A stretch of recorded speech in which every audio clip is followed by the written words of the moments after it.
Imagine for a moment you have a home, you have food to eat, and you take care of your family by working. And suddenly someone comes along and tricks you into losing everything. How would that make you feel? In the 1800s, white settlers began arriving to the land we know today as Minnesota, but the land was already occupied by the Dakota people. The settlers called them Sioux Indians. The Dakota War of 1862 was between the United States and the Dakota Indians, and had a lot of tragedy on both sides. I had a chance to go to Minnesota last week and see where the actual war took place. The tragedy started well before the war began.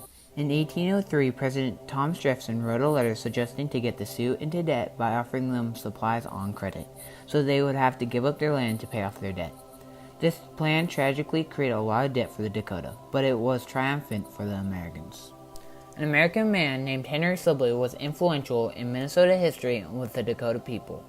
He befriended the Dakota and they trusted him, but would end up fighting against them during the war. As the 1800s continued, the Dakota debt grew. The U.S. also wanted the Dakota to take on their ways and become farmers, but they were used to hunting and fishing. The Dakota began to feel as though they were being forced to give up their way of life. By 1850, about 6,000 white settlers lived in Minnesota Territory. Within 7 years, the population grew by 144,000 people. One of the reasons for this growth was the Indians signing 2 treaties. In 1851, Sibley encouraged the Dakota chiefs to sign the Treaty of Traverse des Sioux and the Treaty of Mendota. But the tragedy was the chiefs couldn't read English. Although the chiefs thought they would receive large sums of money and food to live on in exchange for their land, they actually had to give up money to the Americans to pay off debt. In return, they moved on to small strips of land called reservations. Sibley benefited by the Dakota signing the treaty because he himself had incurred debt. It worked out so that he would receive money in the deal to pay off all his debt. As years passed, the Civil War was in full force and Abraham Lincoln was in office as president. Food was held in storehouses for the Dakota, but it wasn't being distributed because debts weren't paid off. This was tragic. The Dakota begged for food in the storehouses to be given out, but the U.S. wouldn't budge.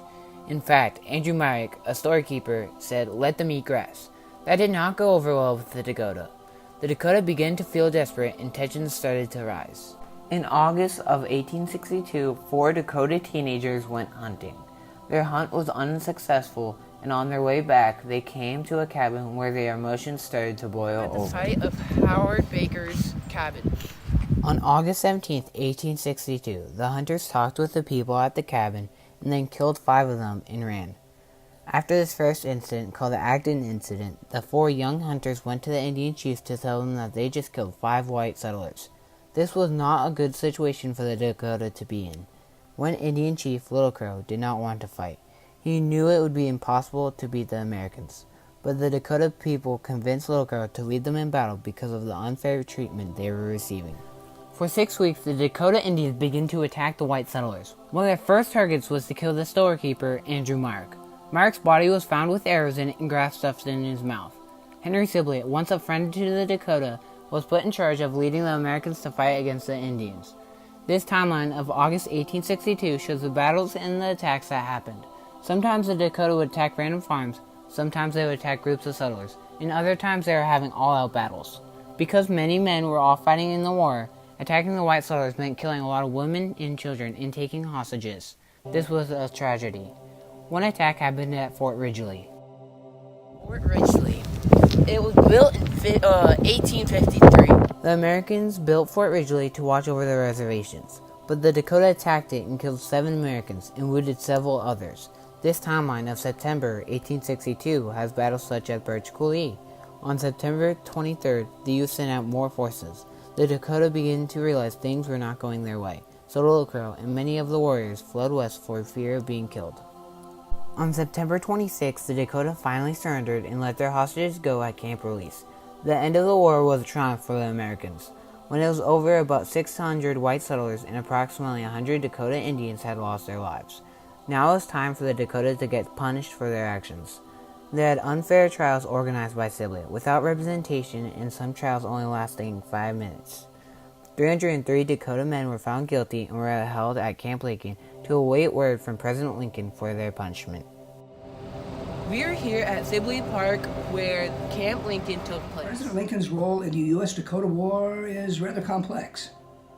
In December of 1862, he had to walk a fine line between his conscience and the political realities of the moment.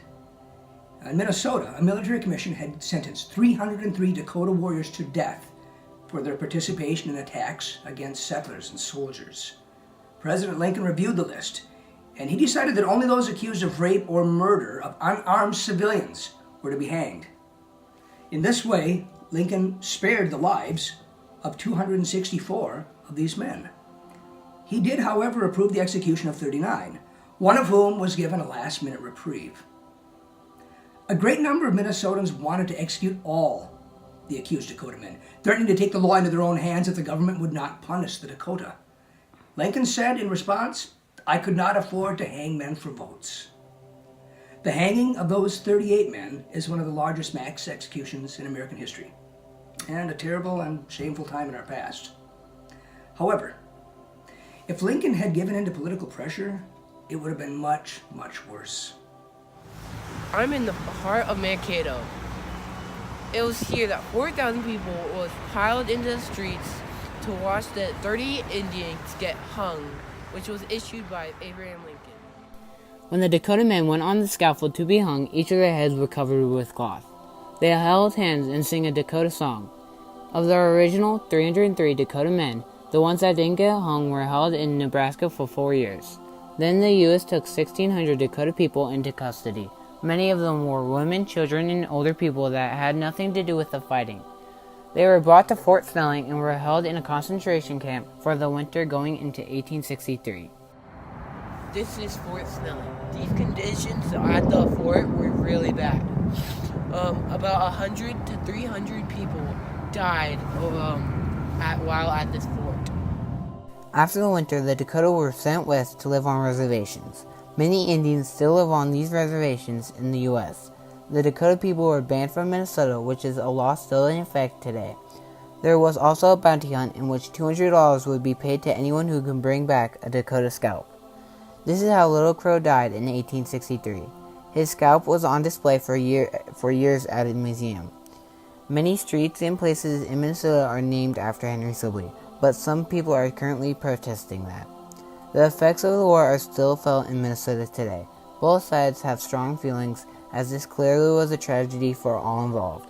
The Dakota felt that they were justified in fighting back for unfair treatment, and the Americans felt that the war was an undeserved attack on innocent people. As you can see, this is much more of a tragedy than a triumph in the U.S. history.